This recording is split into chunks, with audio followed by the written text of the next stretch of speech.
नमो अरिहंताणं नमो सिद्धाणं नमो आर्याणं नमो वज्जायाणं नमो लोये सप्तसाहुणम् एषो पंचनमुकारो सव्वपावपणाशनो मंगलानं च सव्वेसें पठमं हवै मंगलम् मंगलम भगवान वीरो मंगलम गौतम प्रभु मंगलम सूर्यभद्राजा जैनो धर्मोस्तु मंगलम ओंकार बिंदु संयुक्तम नित्यं ध्यायन्ति योगिना कामदं मोक्षदं चैव ओंकाराय नमो नमः अज्ञानतिमिरान्तानं ज्ञानं च नशलाकया नेत्रमुन्निमित्तं येन तस्मै श्रीगुरुवे नमः ओं ह्रीं श्रीं श्रूं श्रूं हं शं थ थ थ ठ ठ सरस्वती भगवती विद्या प्रसादं कुरु कुरु स्वाहा। भाग्यशाली, आज टेक्निकल प्रॉब्लम के कारण कुछ हमारी ये क्लास 15 मिनट लेट शुरू हुई है, परंतु कोई बात नहीं। अभी हम हमारा ये ज्योतिष का जो क्लास है वो आगे धपाने का प्रयत्न करते हैं। कल हमने देखा कि कुंडली में मांगलिक कुंडली यानी कि मंगल दोष वाली कुंडली, मंगल दोष हमने मुख्यत्वे तरीके से देखने का प्रयत्न किया कि जो पहले, चौथे, 7वें, 8वें और 12वें यह 5 खानाओं के अंतर्गत, यह 5 बॉक्स के अंतर्गत, यह 5 भाव के अंतर्गत वो मंगल होता है, तो वो मंगल वाली कुंडली कही जाती है। भाग्यशाली, जिसमें हमने कल के क्लास के अंतर्गत देखा था कि मंगल अगर समझ लो कि प्रथम स्थान के अंतर्गत लग्न में पड़ा हुआ हो मंगल, तो अलग अलग वो दृष्टि करता है। जैसे कि मंगल चौथे, 7वें और 8वें, ऐसे 3 प्रकार की मुख्यत्वे उसकी दृष्टि होती है। मंगल अगर समझ लो कि लग्न में यानी कि प्रथम भाव में होता है, तो वो मंगल वहां पे तो असर करता है, परंतु वही मंगल चौथे स्थान के ऊपर, वही मंगल जो गृहस्थ जीवन का जो स्थान बोला जाता है वैसे सप्तम भाव के ऊपर, और वही मंगल जो अष्टम भाव है उसके ऊपर भी वो असर करता है, दृष्टि करता है। तो भाग्यशाली, ये मंगल को कल हमने देखने का प्रयत्न किया था। आज कुछ आगे बढ़ते हैं और मंगल जो चौथे स्थान के ऊपर हो तो कहां पे दृष्टि करता है। तो कहा जाता है कि अगर चौथे स्थान के ऊपर मंगल हो तो वो गृहस्थ जीवन यानी कि 7वें भाव के ऊपर दृष्टि करेगा, 10वें भाव के ऊपर और 11वें भाव के ऊपर भी दृष्टि करेगा। जैसे मैं आपको बता रहा हूं कि यह कुंडली है, इस प्रकार कुंडली में 12 भाव है जो 1 2 3 4 ऐसे क्रमशः लिखे हुए हैं। अभी चौथे स्थान के ऊपर मंगल हो तो मंगल इधर तो असर करेगा, परंतु इधर से दृष्टि करते हुए प्रथम दृष्टि उसकी चौथी दृष्टि यानी कि 7वें भाव के ऊपर रहेगी, 7वीं दृष्टि उसकी पड़ेगी जो बोला जाएगा 10वें भाव के ऊपर, और उसकी और एक दृष्टि भी जो अष्टम दृष्टि बोला जाता है वो 11वें यानी कि लाभ स्थान के ऊपर बोला जाएगा। तो इस प्रकार ये दृष्टि अगर होती है तो वो मंगल क्या करता है उसकी बात हम देखते हैं। तो गृहस्थ जीवन के अंतर्गत उसके जीवन काल में जो गृहस्थ जीवन है, 7वां स्थान यानी कि व्यापार का भी स्थान बोला जाता है, उसके अंदर वो अपने जीवन काल में कोई ना कोई नौकरी, बिजनेस, व्यापार आदि वगैरह उसको बारी बारी से चेंज करने के दिन आ सकते हैं। उसके अलावा आवेश और क्रोध उसके जीवन काल के अंदर बहुत बढ़ सकते हैं और उस कारण वो अपने जीवन काल में गृहस्थ जीवन का सुख भोग नहीं सकता है, यानी कि सुख प्राप्त नहीं कर सकता है। उसके अलावा 10वें स्थान के ऊपर दृष्टि करता है, उसका मतलब यह है कि पिता के साथ उसका अनबनाव रहेगा, क्योंकि 10वां स्थान यानी कि पिता का स्थान बोला जाता है, राजकारण का स्थान बोला जाता है। राजकारण में भी उसको निष्फलताएं मिल सकती है अगर वो मंगल निर्बल हो तो। भाग्यशाली पिता के साथ विरोध होगा, अपमान होगा, मान सम्मान मिलेगा नहीं, पिता और पुत्र की विचारधारा के अंदर काफी डिफरेंस रहेगा, और अपने जीवन काल में पिताजी से जो प्रकार की माल मिल्कियत आदि वगैरह मिलना चाहिए वो शायद ये जातक को नहीं मिल पाएगा। उसके अलावा उसकी आर्थिक परिस्थिति इतनी निर्बल होगी कि वो अपने जीवन काल में कुछ संपत्ति जिंदगी के अंदर इकट्ठित भी शायद नहीं कर पाएगा। जितना कमाएगा उतना ही सामने खर्च हो जाएगा। कई बार तो ऐसी कुंडलियों के अंदर ऐसा भी बोला जाता है, ऐसा भी देखा जाता है कि उसकी आमदनी कम हो परंतु व्यय ज्यादा हो जाता है। तो इस प्रकार भी होने का प्रयत्न हो सकता है। आखिर में यह व्यक्ति लोगों से अप्रिय हो जाता है, भाइयों का भी दुश्मन हो जाता है, मित्र वर्ग भी उसके साथ रहने का प्रयत्न नहीं करते हैं, समाज से भी उसको अपमानित किया जाता है, उसको कोई ना कोई तरीके से आपत्तिजनक वो व्यक्ति कहा जाता है। यानी कि जो व्यक्ति इसके साथ रहेगा तो समझ लो कि वो भी आपत्ति के अंदर आएगा, वैसा कहा जाता है। उसको व्यापार बिजनेस आदि वगैरह के अंदर नहिवत या तो न्यूनतम लाभ आदि वगैरह प्राप्त हो सकता है, यानी कि लाभ की बहुत बड़ी हानियां हो सकती है। इस प्रकार का ये मंगल का कारण बोला जाता है। उसके बाद भाग्यशाली अभी हम देखते हैं मंगल अगर समझ लो कि सप्तम भाव के ऊपर हो तो वो कहां पे दृष्टि करेगा। तो सप्तम भाव के ऊपर अगर मंगल होता है तो सबसे पहले 10वें भाव के ऊपर दृष्टि करेगा। अगर मंगल सप्तम भाव के ऊपर है तो उसकी दूसरी दृष्टि जो है वो लग्न स्थान के ऊपर यानी कि प्रथम स्थान के ऊपर रहेगी, प्रथम भाव के ऊपर। और अगर मंगल सप्तम भाव के ऊपर है तो उसकी 8वीं दृष्टि जो अष्टम दृष्टि बोला जाता है तो वो दूसरे भाव यानी कि जो कुटुंब परिवार स्नेहीजन परिवारजन का होता है, धन स्थान का बोला जाता है, उसके ऊपर ये दृष्टि होता रहेगा। वो भी मैं आपको कुंडली के माध्यम से बताने का प्रयत्न करता हूं। तो भाग्यशाली ध्यान से इस प्रकार देखते रहना, ये प्रवचन सुनोगे अधिक से अधिक आपको भी पता चलेगा। ऐसे भी भाग्यशाली जिंदगी के अंदर व्यक्ति के जीवन काल के अंदर ऐसा कहा जाता है कि अगर वो दीक्षा न ले पाए तो अपने जीवन काल में उन्हें गृहस्थ जीवन प्राप्त करने का बोला गया है। और गृहस्थ जीवन के अंतर्गत उनके जीवन काल में अगर अभी जो जमाना चल रहा है कि कुंडली देखते हुए जब शादी विवाह करने का प्रयत्न करते हैं तो विशेष करके ये सभी बाबतों का भी ख्याल रखना चाहिए। अभी सप्तम स्थान के ऊपर यानी कि जो लग्न का स्थान बोला जाता है, शादी विवाह का स्थान बोला जाता है, जो पार्टनर लाइफ पार्टनर का स्थान बोला जाता है, वहां पे अगर समझ लो कि मंगल होता है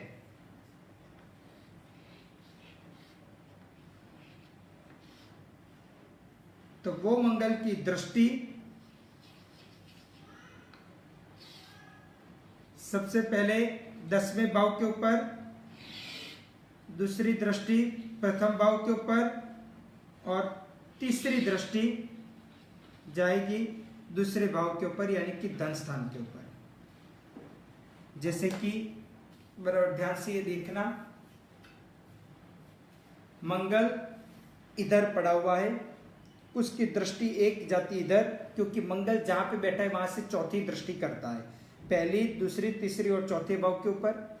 फिर 7वें भाव पर करता है तो चौथा भी हुआ, 5वां 6वां और 7वां हुआ। फिर 8वें भाव के ऊपर भी एक दृष्टि करता है तो इधर भी दृष्टि करेगा।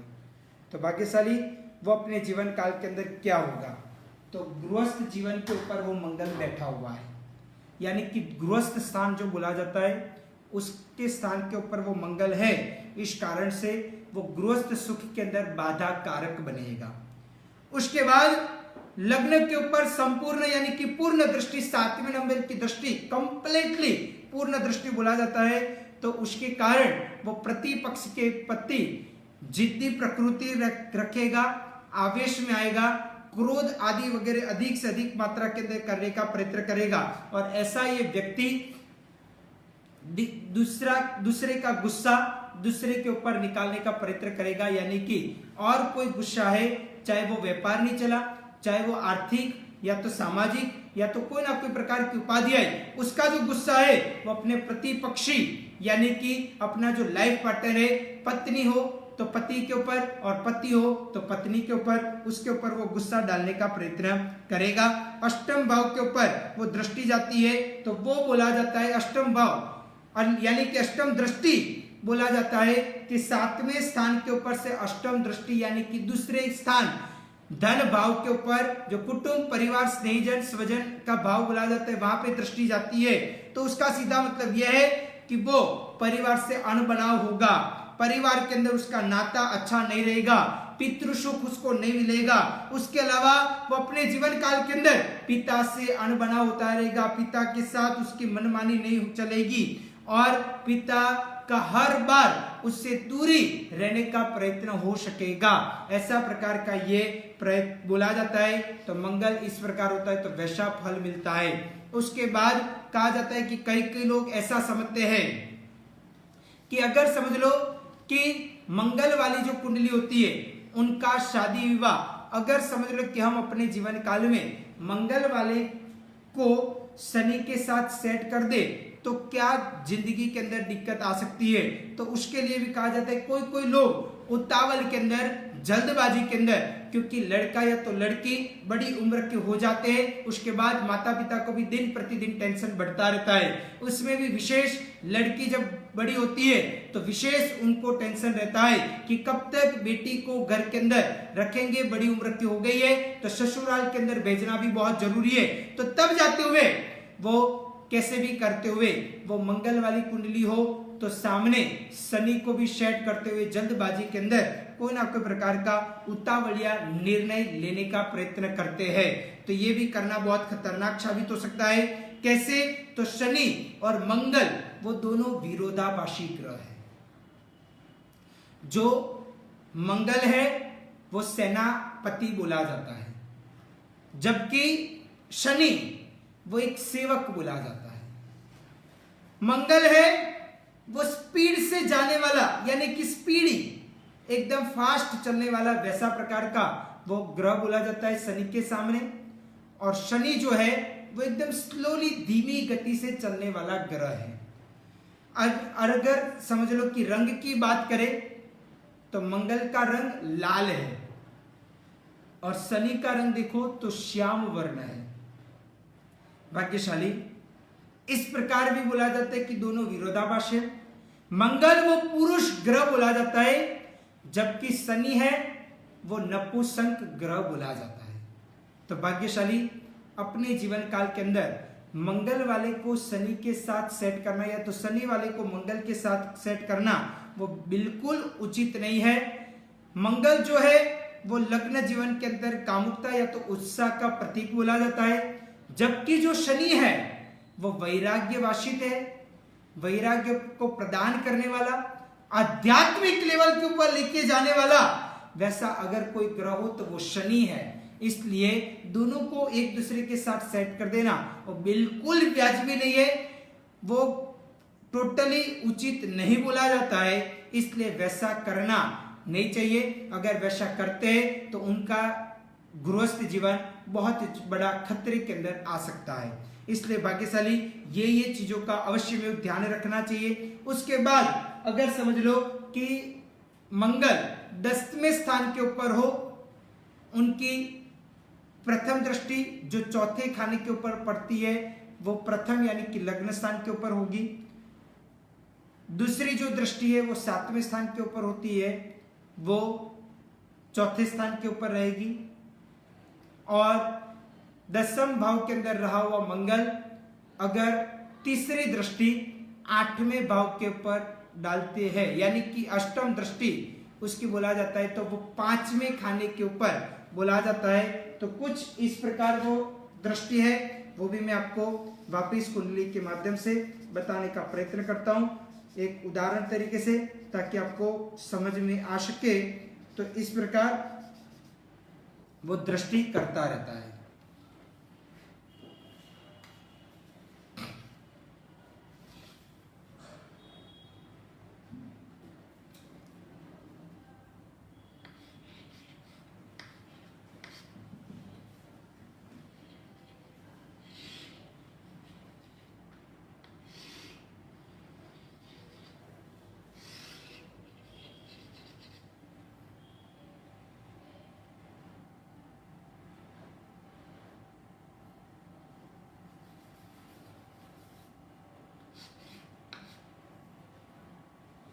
भाग्यशाली कुछ इस प्रकार यह दृष्टि बोली जाती है।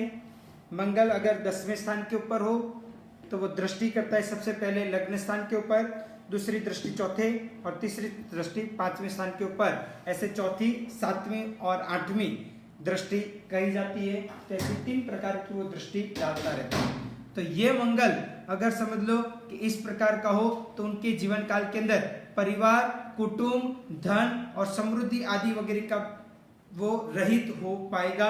उनके जीवन काल के अंदर अर्थ उपार्जन नहीं हो पाएगा और वो अपने पिता की जो संपत्ति आदि वगैरह होगी उसको भी नाश करने वाला वो व्यक्ति बन सकता है। वो व्यक्ति अपने जीवन काल के अंतर्गत आलसू और प्रमादी बनेगा। वो पराक्रम आदि वगैरह अपने जीवन काल के अंदर नहीं कर पाएगा, वैसा प्रकार का बोला जाएगा। समाज के अंदर भी मान, सम्मान, प्रतिष्ठा, इज्जत, आबरू आदि वगैरह से अपमानित होगा, यानी कि वो सब कुछ उसके जीवन काल के अंदर बारी बारी से चले जाए, वैसे प्रसंग भी आ सकते हैं उनके जीवन काल के अंदर। इसलिए वैसे व्यक्तियों से दूर होने का प्रयत्न करना चाहिए। उनके लग्न जीवन के अंतर्गत पत्नी से, या तो पत्नी को है तो पति से मधुरता जो है उनके जीवन काल की वो चली जाएगी, वैसा प्रकार का बोला जाता है। अगर अभी 5वें यानी कि जो मैंने अलग अलग पहला भाव, चौथा भाव, 7वां भाव, 8वां भाव और 12वां भाव की बात कही थी, तो अभी 12वें भाव के ऊपर अगर समझ लो कि मंगल हो तो वो कहाँ पे दृष्टिपात करता है, उसकी भी बात हम आज को प्रवचन के माध्यम से आपको सिखाने का मैं प्रयत्न कर रहा हूं। बराबर ध्यान से सुनिए कि अगर मंगल इस प्रकार हो तो कहाँ पे दृष्टिपात करता है।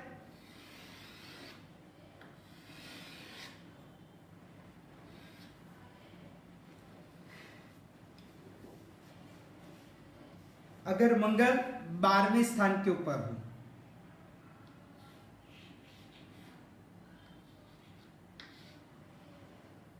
तो वहां से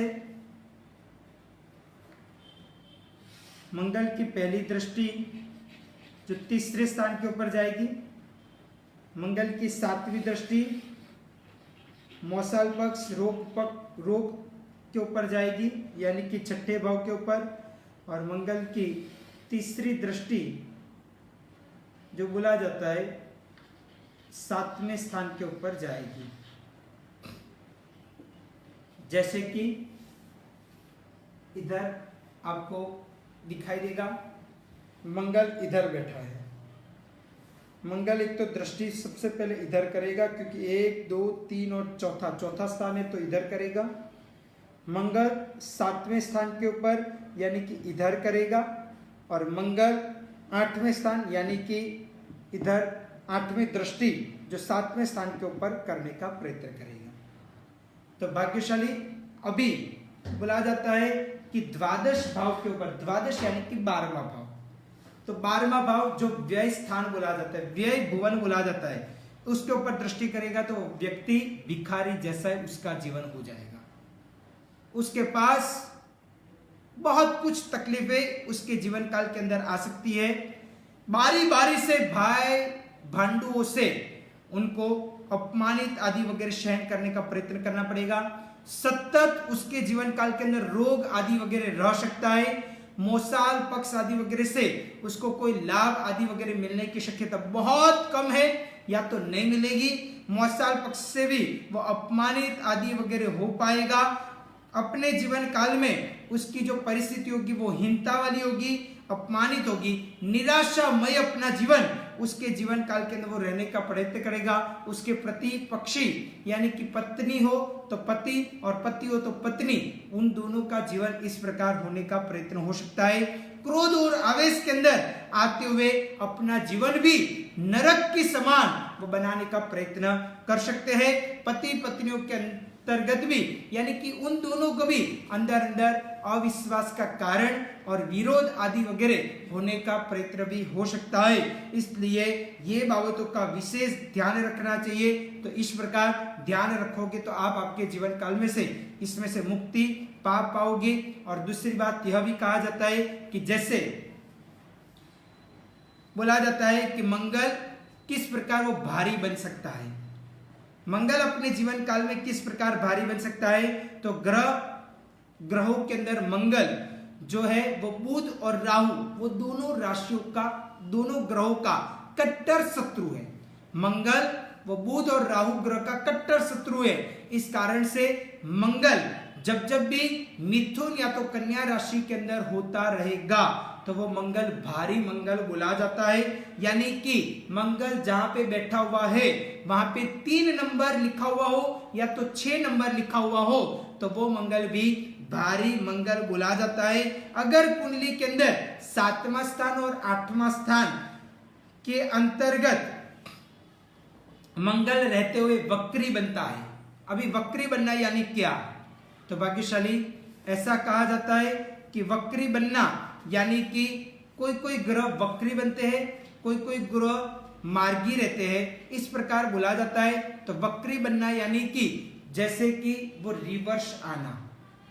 समझ लो कि मंगल मिथुन राशि यानी कि तीसरी राशि में हो तो वहां से वो रिवर्स आता है, यानी कि दूसरी राशि की ओर, दूसरे नंबर की वृषभ राशि की ओर वो वापिस रिवर्स गियर की तरह, वो उल्टी गिनती की तरह वो रिवर्स चलेगा, उसको वक्री बोला जाता है। मार्गी गति यानी कि सरल गति, सरल गति यानी कि सीधी गति बोला जाता है। सीधी गति यानी कि जो सीधा सीधा पहली राशि में से दूसरी राशि में, दूसरे से तीसरी राशि में, तीसरे से चौथी राशि में, वैसे अगर कोई ग्रह चलता है तो वो मार्गी गति बोला जाता है, वो सीधी चाल बोला जाता है। और उल्टा चलता है तीसरे में से दूसरी राशि में, दूसरे में से पहली राशि में, इस प्रकार चलता है तो उसको उल्टी गिनती के अनुसार यानी कि उल्टा चलने वाला वैसा वक्री ग्रह बोला जाता है। हर हमेशा याद रखना कि 9 ग्रहों के अंतर्गत सूर्य और चंद्र वो हमेशा के लिए वो मार्गी गति के अनुसार चलते हैं, जबकि राहु और केतु हमेशा वक्री गति से ही चलते हैं। राहु और केतु कभी भी वो सरल गति के द्वारा या तो मार्गी गति के द्वारा सीधा चलने का प्रयत्न नहीं करते हैं। और उसके अलावा बाकी के जो ग्रह है जैसे कि मंगल, बुध, गुरु, शुक्र और शनि, इस प्रकार के 5 जो ग्रह है वो 5 ग्रह बोला जाता है कि कोई बार मार्गी गति से चलते हैं, कोई बार वक्री गति से भी चलने का प्रयत्न करते हैं। 9 ग्रहों के अंदर पहले 2 और अंतिम 2, पहले 2 वो मार्गी गति से चलते, अंतिम जो 2 है वो वक्र गति से यानी कि रिवर्स गियर की तरह वापिस उल्टा चलने का प्रयत्न करते। बीच वाले जो 5 ग्रह है वो कोई बार मार्गी तरीके से चलते, कोई बार वक्री तरीके से भी चलने का प्रयत्न करते। भाग्यशाली अभी जस्ट 11 तारीख को, मई महीने की 11 तारीख को शनि नाम का जो ग्रह है वो 9:40 के अंतर्गत वक्री बनने का प्रयत्न हुआ है। उसके अलावा 13 तारीख यानी कि आज का दिन, आज शुक्र बराबर 12:16 के अंतर्गत वो वक्री बनने का प्रयत्न करेगा, यानी कि जो राशि में वो बैठा है वहां से रिवर्स आने का प्रयत्न करेगा। और कल यानी कि 14 तारीख को गुरु नाम का जो ग्रह है वो भी वक्री बनने का प्रयत्न शाम को कुछ 8 बजे के करीब वो बनने वाला है। तो वैसा प्रकार का ये कुछ 3-4 दिनों के अंतर्गत 3 ग्रह वक्री बन रहे हैं और राहु और केतु तो ऑलरेडी वक्री है। और ऐसे करते हुए कुछ 21 तारीख को यानी कि उसके पहले या तो उसके नजदीक में 21 जून के अंतर्गत यानी कि एक प्रकार का ग्रहण भी हो रहा है। 21 जून को 21 जून बराबर याद रखना, 21 जून को ग्रहण भी हो रहा है। और उसके अलावा कहा जाता है कि 7 ग्रह कुछ वक्री तरीके से चलने वाले हैं, तो वैसा प्रकार का भी दिन आ रहा है। तो भाग्यशाली विशेष ये दिनों को हमें ध्यान में रखना चाहिए, ये दिनों को थोड़ा सावधान होना चाहिए, ये दिनों को अपने जीवन काल के अंदर अधिक से अधिक धर्म करनी करते हुए आत्मा का उत्थान आदि वगैरह करना चाहिए। और ऐसे दिनों के अंदर क्या क्या करना चाहिए, जब ग्रहण होता है, जब ऐसे ग्रह वक्री होते तब क्या करना चाहिए, उसकी बातें मैं आगे कोई प्रवचन के माध्यम से आपको बताने का प्रयत्न करूंगा। तो भाग्यशाली इस प्रकार 7वें और 8वें स्थान के ऊपर बैठा हुआ जो मंगल होता है वो अगर वक्री है और हमारा जन्म हुआ है तो हमारे कुंडली के अंदर वक्री दिखाई देगा। अगर वक्री आपको पता न चले तो कुंडली का जो बॉक्स यानी कि लग्न कुंडली होता है उसके ऊपर या तो उसका एक पेज पहले आपको ग्रहों की दशा लिखा हुआ मिलेगा और वहां पे देखोगे कंप्यूटराइज कुंडली में शायद ऊपर होगा और वहां पे देखोगे तो ग्रह लिखा हुआ होगा। उसके बाद में उसके हरोड़ में आगे बढ़ोगे तो आपको टेबल में लिखा हुआ मिलेगा कि वक्री, या तो व लिखा हुआ होगा या तो वक्री भी लिखा हुआ होगा। तो समझ लेना कि यह ग्रह जब वक्री था तब आपका जन्म हुआ था, इस प्रकार आपको पता चल सकता है। उसके अलावा जब मंगल अस्त का हो जाता है, मंगल अस्त का हो जाना यानी कि सूर्य के साथ एक ही भाव के अंदर सूर्य और मंगल दोनों साथ में होता है तो वो मंगल अस्त का बोला जाता है। साथ में होना उसको ज्योतिष शास्त्र की परिभाषा में युति बोला जाता है। सूर्य की और मंगल की युति हो यानी कि सूर्य और मंगल एक ही भाव के अंदर बैठे हो तो वो अस्त का बोला जाता है। उसके अलावा 6ठे, 8वें और 12वें स्थान का स्वामी अगर मंगल हो तो वो मंगल कोई भी कुंडली के अंदर कहां पे भी कोई भी भाव के अंदर बैठा हो तो अभी वो निर्बल बोला जाता है, इस प्रकार ये कहा जाता है। उसके अलावा कहा गया है कि पहले, चौथे, 7वें, 8वें, 12वें भाव में अगर मंगल हो और वहां पे पाप कर्तरी नाम का योग होता हो, पाप कर्तरी नाम का योग यानी और कुछ नहीं, जहां पे मंगल बैठा हुआ है उसके आजू बाजू में यानी कि एक स्थान पहले और एक स्थान बाद में, अगर समझ लो इधर कुंडली के माध्यम से, इधर आपको एग्जाम्पल तरीके से समझा रहा हूं कि कैसे